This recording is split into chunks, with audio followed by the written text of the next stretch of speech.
Hello besties, welcome back to my channel. I have just finished filming my review for Ensnared. That's why I'm wearing the same clothes and everything for that video. The TBR jar basically decides my fate for fall. And since I finished reading Ensnared today, I need my 3 books that I'm going to read now. And if you haven't watched that video, I will link it down below. Here we have everything Gothic, spooky, dark, fantasy and thrillers and romances and everything. But the theme is Gothic, dark, maybe some dark academia in there, some school settings, and like the eerie, spooky vibes. Let's see.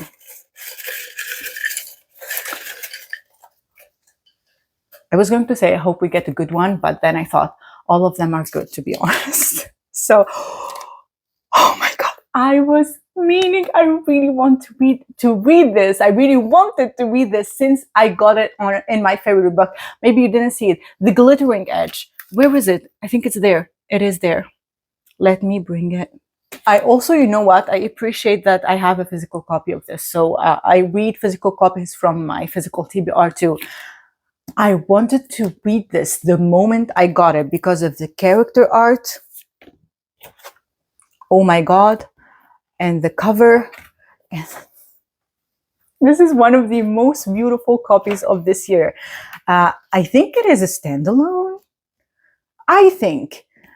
But I hope it's not, to be honest, because if it is going to have the same vibes as the Raven Cycle, I want more of this world and these characters. And yeah, I'm very excited to read this. I know we have powerful families and we have magic and like 2 powerful families that are enemies. Yes, here in the small blurb on the Fairy Loot card, it says, desperate to save her mother from a deadly curse, Penny is forced to join forces with 2 bitter enemies from rival families, unraveling a dark, twisted secret that threatens everything she knows.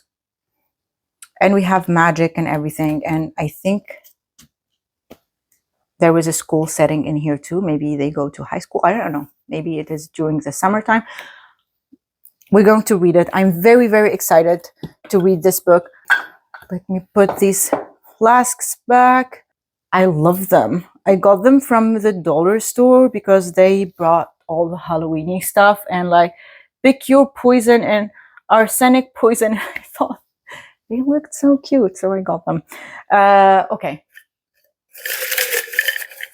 Next one.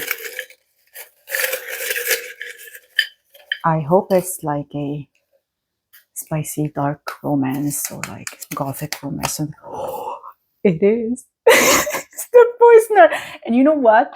I have been on this author's Instagram, I think, every day since last week. I don't know why. I was like, I really want to read this book. And I was checking her Instagram account and she announced that there is a special edition of The Poisoner that she's selling on her website. I wanted to get that special edition, to be honest, like the cloth bound, the embossed sigil on the hardcover and the dust jacket and everything. It looked really, really high quality and it looked beautiful, but I was like, I didn't read the book yet. So I am so happy. This is a dark romance fantasy, Gothic with vampires. And our FMC is a poisoner. And here it says, have you ever wondered how long it would take for a lethal dose of arsenic to kill you? 35 hours, 29 minutes, and 15 seconds. I should know. I counted myself. I can't wait to read this. Okay, I am very, very excited. Let's see. The 3rd book.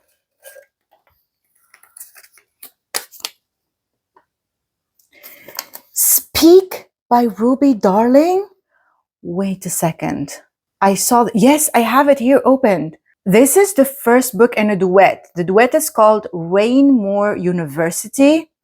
So it is a college setting.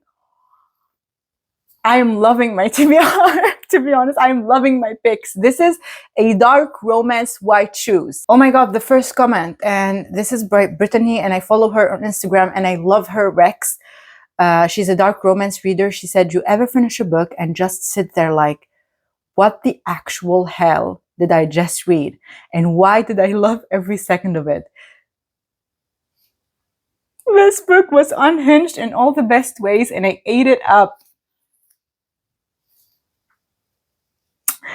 Thank you very much. So these are the 3 books that I'm going to read. And of course, I'm coming back with my reviews. So yeah, I'm really loving this. YA, 2 adults, 1 with vampire, 1 with witches, and this one, I don't know. It only says there is mystery and white shoes and dark. We will see. Get back to you once I finish one of them, but I think I'm going to start with the glittering edge. Maybe, I'm not sure. Okay, you guys, I have just finished The Poisoner, and I'm here to tell you everything about it. And from my reaction, you can already tell I really enjoyed it. It is a dark, gothic, very dark gothic romance set in Victorian London. So from the beginning, the setting is perfect. We are in the story where 2 killers get entangled. The atmosphere is absolutely chilling. The tension is electric, and the romance is so dark and twisted and so compelling. You can feel it in every single word.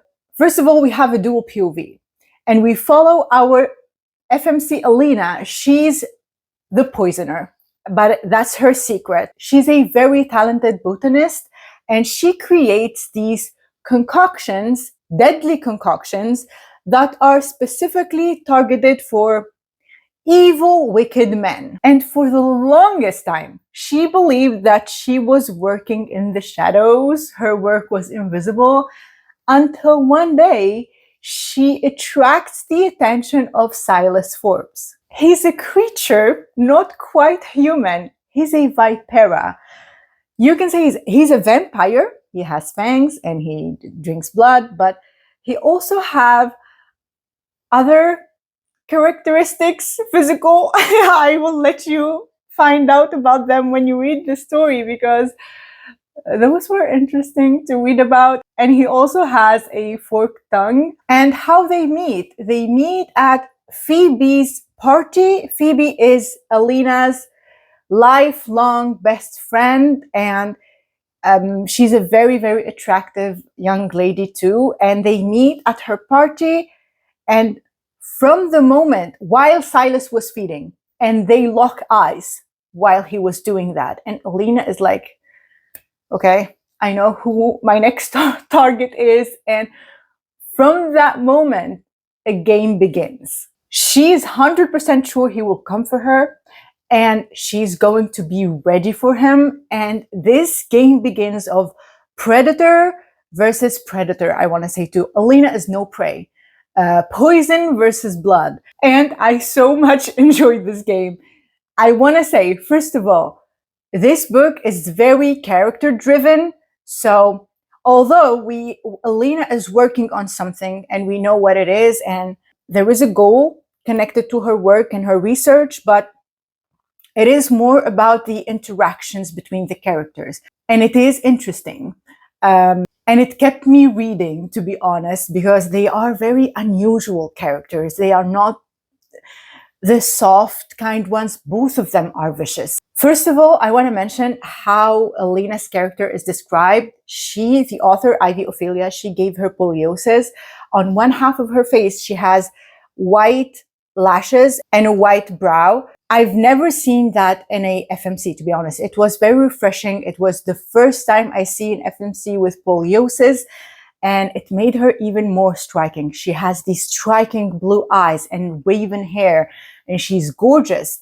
And the scoliosis made her even more unique. I've never seen that represented in a book. And also, I adored her character. She's the kind of woman who's so smart and cunning and brilliant and completely unforgettable. The kind of woman who put Silas on his knees That's queen behavior right there. She's incredible. And then we have Silas. He's dangerously attractive, charming in the wicked way possible, quick with the tease, and absolutely lethal.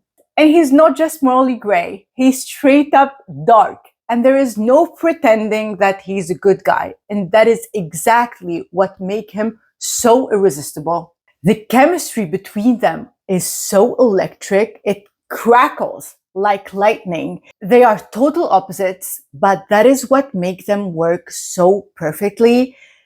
They don't just clash, they complement each other. For me personally, the pacing worked so well. We have crimes, we have mystery, we have some thriller vibes, and adding to that, we have the romance, the very good banter, the push and pull, and all the flirty scenes that kept me hooked.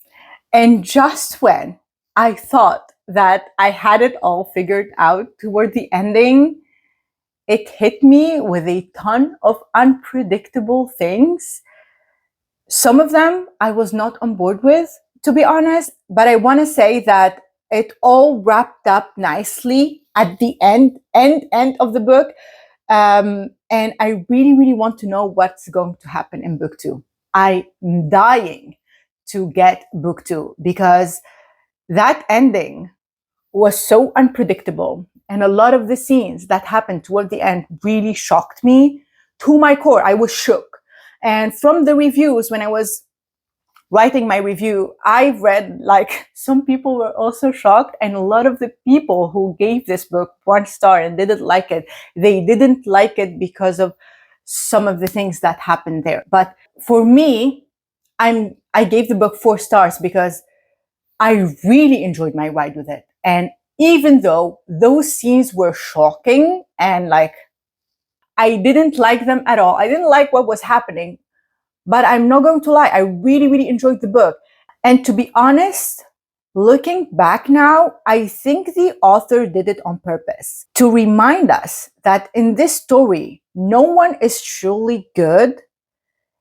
And that is kind of refreshing, to be honest, because as the story goes, you forget who these people are because, of course, we love them, we get attached to them and everything. But and I'm still attached to Elena. I love their character so much. But I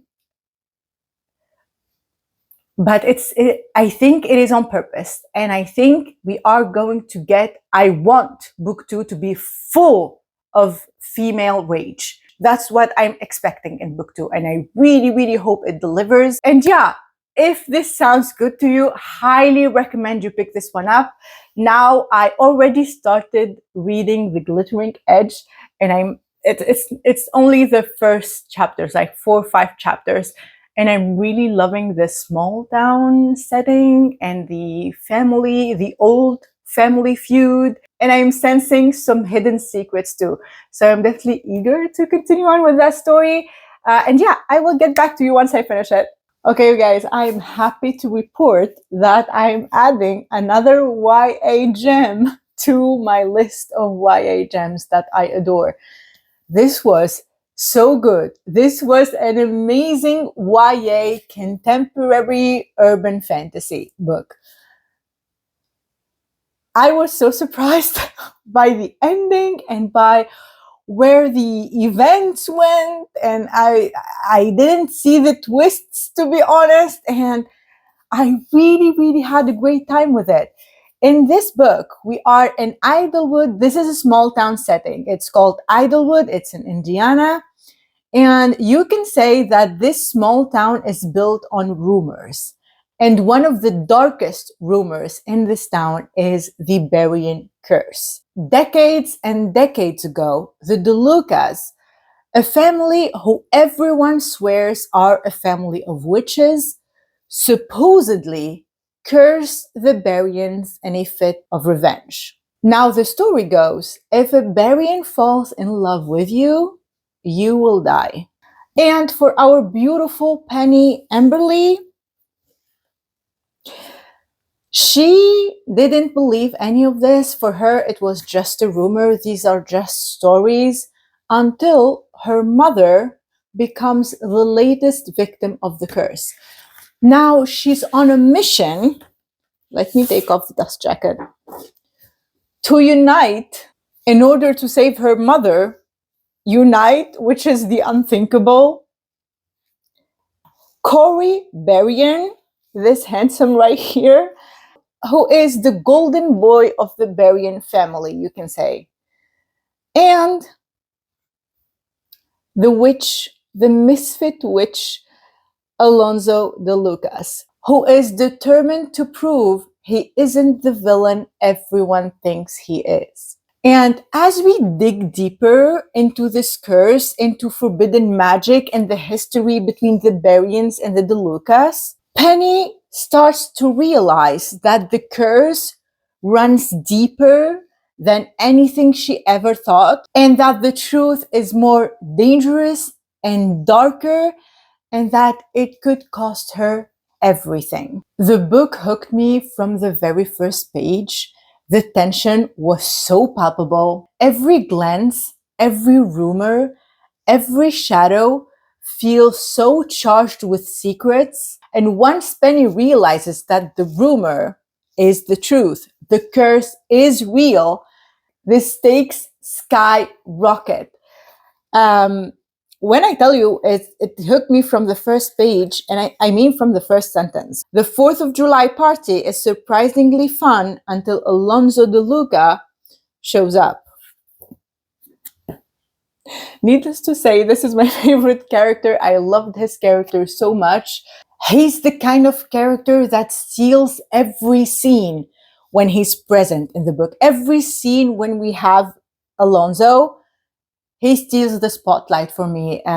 He's the misunderstood witch with layers upon layers to discover, and the tension and chemistry between him and Penny, and like these three are not best friends. Penny, she keeps to herself. She has only one best friend, and these two hate each other for obvious reasons, for the family feuds, for the history between their families, and like they live across from each other, the Berriens and the De Lucas. And I mean, you can feel the hate in every interaction. So for Penny to get them all together sitting at one table, it is a big accomplishment. She's not the type of schemer, or she's not the type of girl who is like mischievous or anything. She just really, really wants to save her mother, because if she doesn't, then her life is forfeit, and she does not know anyone who can help besides these two who are entangled in this curse.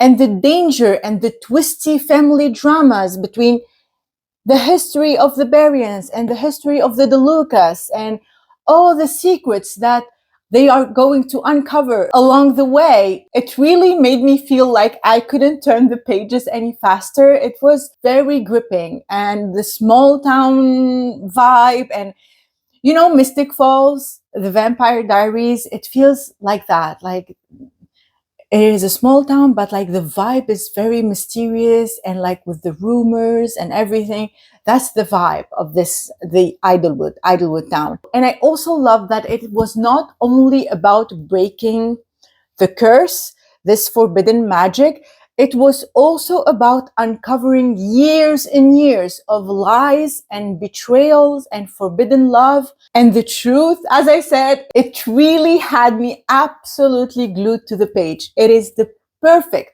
book to pick up this fall.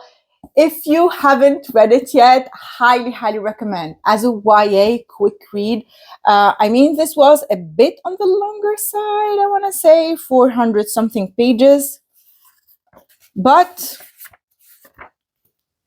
oh my god, there is a bonus content. They are texting each other. Okay, I'm going to read it after I finish filming this. I didn't realize because we got the acknowledgement. So I thought the book was over, but yes, that's a very, very good surprise. I'm going to read it after I finish my review, but I already told you everything. It's so good. I'm going to give it maybe 4.5 stars, something like that. I really, really, maybe 5 stars, to be honest. I really enjoyed it.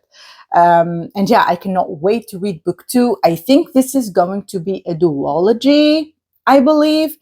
And yeah, I can't wait to see how the story will go, because It ended on a cliffhanger, as all duologies and series do, and I'm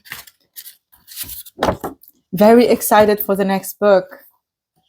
And now I can appreciate this even more. I love this dust jacket so much, and it's even thicker what Fairy Loot usually does. Yeah, definitely highly recommend. This is a discovery. I really, really enjoyed it. And now I'm going to go and enjoy the pages that I didn't see and read the next book and get back to you. Okay, you guys, I finished reading Speak by Ruby Darling. This is a dark white shoes romance in an Ivy League university setting. And I really, really enjoyed it. I'm not going to tell you too much because when I read the synopsis of this book, the author does not tell us anything. Besides that, our main female character, her name is Raven Monroe, she always felt like someone is watching her, and she always felt like she's going to die young in her 20s. And let me just say, this story didn't just grab me, it consumed me. It crackled with the same energy that made me fall in love with, and I brought it, the Mind F series by St. Abbey. And as a loyal fan of Lana of the Mind F series, I knew I was doomed from the beginning in the best way possible, because I have discovered a book that reminded me of this one.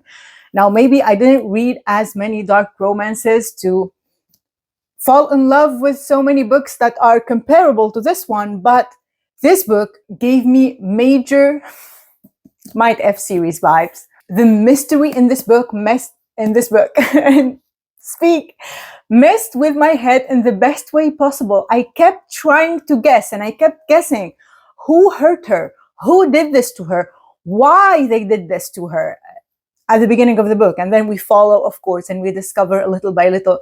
The plot is really addictive and you cannot stop reading. I really couldn't. I didn't want to put the book down or to stop reading. And the audiobook is very, very well done. I highly, highly recommend the audiobook with all the different two narrators, all the different, but like different voices.